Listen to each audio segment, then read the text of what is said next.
Shalom uvracha à tous les amis. Bonne santé à tout le monde. La paix qui se déverse dans le monde bientôt. Le shalom dans le monde entier. Je vais vous donner un petit cours, très court, de ce que j'ai ressenti à la lecture d'un traité talmudique dans le Brachot. C'est le premier traité des 36 traités talmudiques, page 60. Très intéressant. Page 60, retenez bien. 60, c'est en hébreu sa mère. Comme ça, c'est un rond. Et je voudrais faire la connexion et superposer donc ce chiffre qui est la lettre Samer, qui veut dire appuyer, ou bien sauver, ou bien entourer, c'est-à-dire enlacer. Comment l'Éternel, il nous enlace sans qu'on le sache.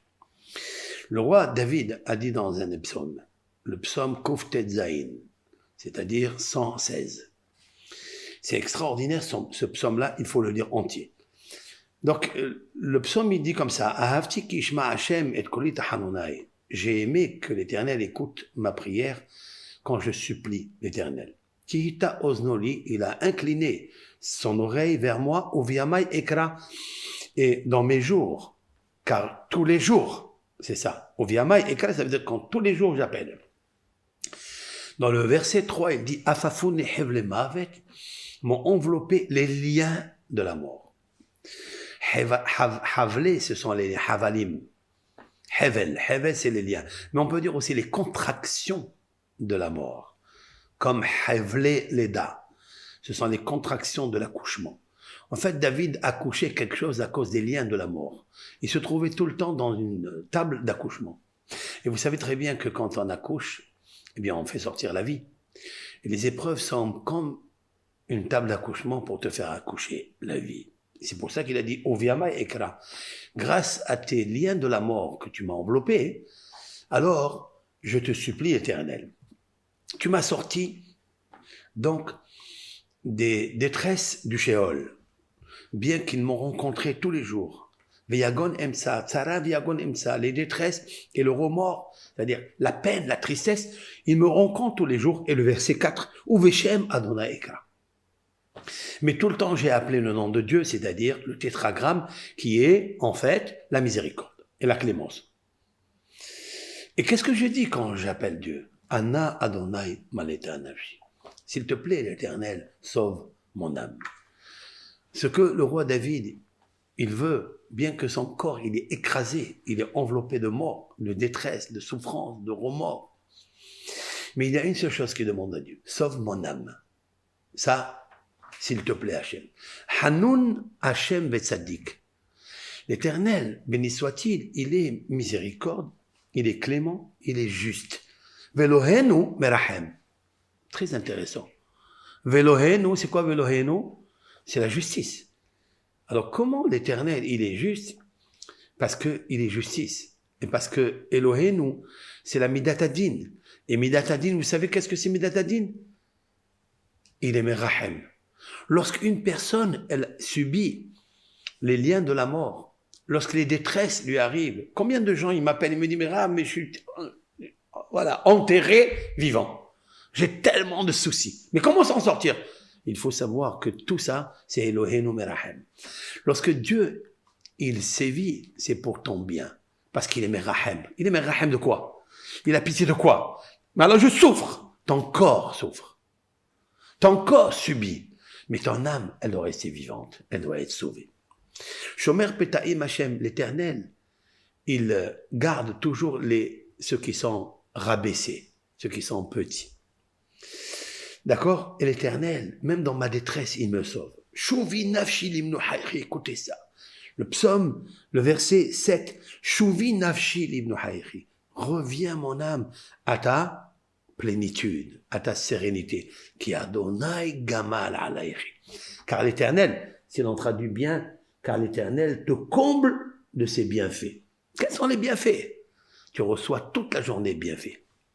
Mais tu oublies ces bienfaits lorsque Dieu, par sa miséricorde, il emploie le midat akas, c'est-à-dire la force, la puissance pour te laver de tes fautes.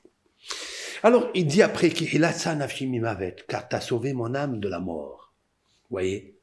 la plus grande bienfait que Hachem y fait avec toi, c'est de sauver ta âme de la mort. Et mes yeux des larmes, de repousser mes pieds. Ça veut dire que je peux encore marcher. Je suis encore vivant.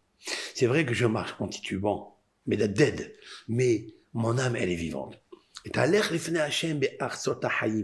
Je vais marcher devant Dieu un jour. Artsot Haïm, c'est la terre des vivants. Ça n'est pas ici. Maintenant, je continue. Et le verset 13, ça m'intéresse. C'est celui-là où je voudrais dire quelque chose. Kos Yeshuot, et ça, voilà, je lève un verre. C'est pas de vin, hein, mais normalement on le remplit de vin. Chaque fois quand vous êtes dans un mariage, vous êtes à la maison en train de boire un bon vin à table pour la Torah ou pour une joie. Toujours récitez cette phrase. La phrase du roi David dans le psaume 116, d'accord, verset 13. Kos Yeshuot Essa. Un verre de délivrance ou de salut, je lève, ou Veshem Adonai Ekra, et au nom de l'Éternel, j'appelle. Ça, c'est une phrase qui est très très puissante. Mais elle se trouve dans le verset 13, c'est fait exprès. Parce que 13, c'est amour. Ça veut dire quoi? Que même quand tu reçois toutes les difficultés, tu es enveloppé de stress, des liens de la mort, des liens du Sheol, mais tu es encore vivant. Lève un verre à Dieu. Kos Yeshuot, et ça, Kos, c'est ça, le verre. Yeshuot de délivrance. Et ça, je le lève. Combien je lève? Je le lève 1 mètre. Je lève ça une poignée. C'est-à-dire 10 centimètres de la table. Je le lève, je le regarde, et je dis, Beshem Hashem Ekra. Et je lève ça, et je dis, miséricorde Dieu, aide-moi. Vous savez combien c'est? On appelle ça tefah. Tefah, je lève un tefah. Pourquoi tefah? C'est une poignée. Le roi David, dans un autre psaume, il dit, Tefahot natatayamai. Éternel, tu as fait en sorte que mes jours, que mes années, ils sont comme une poignée. Ça veut dire qu'ils sont petits, mais ils sont fermés. La poignée, elle est comme ça, elle est fermée. Ça veut dire que tu saisis les jours de ta vie. Autrement dit que quand il t'arrive des problèmes, tu es enveloppé par le stress, par la maladie. Lève toujours avec ta poignée, celle-là. Avec la main, tu lèves, tu dis, Kos Yeshuot et ça, Ufshem Adonai Ekra. Comment il termine le psaume 116? Il le termine avec le mot Alléluia. Je cite, Behasrot bet Hashem, dans les cours de la maison de Dieu, Betochechi Yerushalayim, à l'intérieur de Jérusalem, c'est-à-dire dans le temple, Alléluia. Pourquoi il termine avec le mot Alléluia? Je vous ai déjà dit que Alléluia, c'est la valeur numérique 86. Le mot magique qui guérit les détresses, lorsque Dieu, Elohim, 86 c'est Elohim, c'est-à-dire Midatadin, sache qu'en disant Alléluia, alors tu vas gagner le verre. Pourquoi? Parce que Kos Yeshua c'est ça. Kos, valeur numérique, Alléluia. Valeur numérique, Elohim.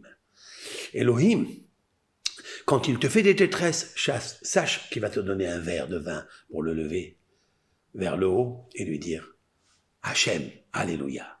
Merci de ce que tu fais pour moi. C'est vrai que je souffre, mais c'est mon corps qui souffre. Le corps n'est qu'un habit. Alors, mon âme, elle est sauvée. Alléluia. Alléluia 86, qui guérit Kos Yeshuot et ça. Je lève le verre. Maintenant, le psaume 116. Valeur numérique 116, c'est combien? 116, c'est un chiffre, le nom de Dieu. C'est un chiffre du nom de Dieu qui veut dire prince. Comme il est marqué dans le psaume 72. Inon Shemo. Inon, c'est prince, il dit Rachi. Le nom de Dieu, c'est prince. Considère que quand tu as des problèmes, n'aie pas peur. Ne crains rien. Tu es un prince de Dieu. Lève le verre de vin et lui dira Hachem, Kos Yeshuot, et ça, Maintenant, si tu es marié, Tu prends ce verre, tu le bois d'abord et tu envoies à ta femme. Quand tu envoies ce verre à ta femme, elle est bénie. Pourquoi elle est bénie? Parce que ensemble, vous grandissez. Quand il y a du bonheur, et même quand il y a des malheurs, vous grandissez ensemble et vous dites Alléluia. Voilà tout. Kol tov, bracha, ve'atzlacha.